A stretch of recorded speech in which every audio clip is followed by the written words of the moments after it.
Hello, welcome back to the reading of the poem of the Man God written by Maria Valtorta, Volume 3. Chapter 387, Part 1, Towards Engedi, Taking Leave of Judas Iscariot and Simon Zealot. 19th February 1946. They must have continued their journey during the moonlit night, and after resting for a few hours in a cave, they have set out again at dawn. And they are obviously fatigued after walking on crushed stones, through thorny bushes and creeping liane, which often entangle their feet. Simon Zealot is leading the way, as he appears to be thoroughly familiar with the area, and he apologizes for the difficult road as if he were the cause of the difficulty. When we are once again up on those mountains, which you can see, it will be easier, and I promise you plenty wild honey and ample water. Water? I will dive into it. The sand has corroded my feet as if I had been walking on salt, and my skin is smarting. How horrible these places are. Oh, one feels that we are close to the districts that heaven punished with fire. The stench is still in the wind, in the earth, in the thorns everywhere, exclaims Peter. And yet, it was beautiful here once. Is that right, Master? Very beautiful indeed. In the early centuries of the world, this area was a little Eden. The soil was very fertile and rich in spring waters, suitable for many purposes. But they were so well arranged that they were a blessing. Then, the disorder of men seemed to affect the elements, and it was the end. The wise men of the heathen world explain the dreadful punishment in many ways, that is, in human terms, at times with superstitious terror. But believe me, it was only the will of God that changed the order of the elements, and those of the sky involved those of the abyss. They broke loose, clashing one against the other in malefic turmoil. Thunderbolts set on fire the bitumen that the open veins of the earth had scattered everywhere in great disorder, and fire from the bowels of the earth and on the earth, and thunderbolts struck the earth, which was shaken in dreadful convulsion, and burned, destroyed, and corroded acres of ground, which were previously a paradise, and turned it into the hell that you now see, and where existence is impossible. The apostles are listening carefully. Bartholomew asks, "Do you think that if we could drain the dense salty water, we would find the ruins of the punished towns on the bottom of the great sea?" Certainly, and almost intact, because the muddy water acts as mortar on the buried towns. But the Jordan has spread a great deal of sand on them, so they are buried twice, that they may never rise again. The symbol of those who, persisting in sin, are inexorably buried by God's malediction and by the overbearance of Satan, whom they served so keenly in this life. And did Mattathias of John of Simeon seek refuge here? The just Hasmonean, who is with his son, the glory of Israel? Yes, here, among the mountains and in the deserts, and here he reorganized the people in the army, and God was with him. But at least it was easier for him, because the Hasidians were more just than the Pharisees are with you. Oh, it is easy to be more just than Pharisees, even easier than it is for this thorn to prick me and stick in my leg.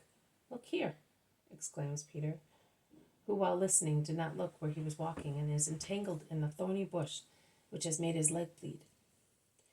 There are not so many up in the mountains. See how they are already thinning out, says Simon Zealot, comforting him. You know the place well. I lived here when I was in exile and persecuted.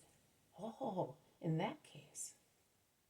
In fact, the greenery is becoming less troublesome on the little mountains, which, however, are not very shady, and the herbs on them are rather short, but sweet-smelling, and are strewn with flowers, forming a many-colored carpet.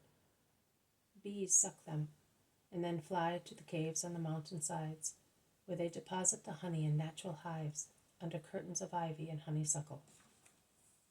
Simon Zealot goes into one of the caves and comes out with combs of golden honey. He then goes into other caves until he has enough for everybody.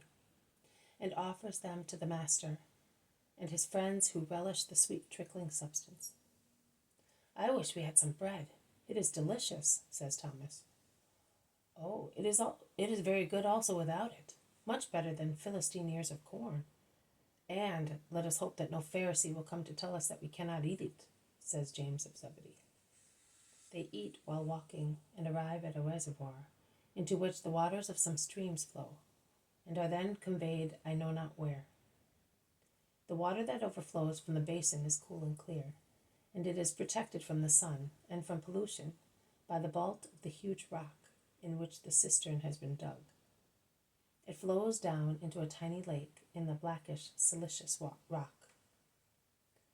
The apostles are evidently delighted in taking off their clothes and bathing in turns in the unexpected basin. But they wanted Jesus to be the first to enjoy it, so that their bodies might be sanctified, says Matthew. They resume walking. They are refreshed, but more hungry than before. And the ones who are most hungry, in addition to the honey, nibble at the stalks of wild fennel and other edible shoots, the names of which I do not know. One enjoys a beautiful view from the tablelands of these strange mountains, the peaks of which seem to have been cut off by a sword thrust. Parts of other green mountains and of fertile plains can be seen to the south, as well as stretches of the Dead Sea, which is visible to the east, with the remote mountains of the other side fading in the mist of light clouds rising from southeast. The remote green Jordan plain can be seen to the north between mountain crests, while the high mountains of Judea are visible to the west. The sun is becoming warm, and Peter states that those clouds over the mountains of Moab are the sign of great heat. We will now go down into the Kidron Valley. It is shady, says Simon. The Kidron? Oh, how have we come so soon to the Kidron? Yes, Simon of Jonas. It is a rough road, but it cuts the journey short. Going along its valley, we shall soon be in Jerusalem, explains the Zealot. And in Bethany, I should send some of you to Bethany to tell the sisters to take Eglah to Nike. She begged me so much, and quite rightly. The childless widow will also have a holy love, and the orphan girl a true Israelite mother, who will bring her up in her old faith and in mine. I would like to go too, a peaceful rest for my saddened spirit. In Lazarus' house the heart of the Christ finds but love. But the journey I want to make before Pentecost is a long one. This has been a reading from the poem of the Man God, written by Maria Valtorta, Volume 3. Chapter 387, Part 1. Towards Engedi, taking leave of Judas Iscariot and Simon Zealot. Thank you for listening. I will see you tomorrow. May God bless you, and may peace be with you.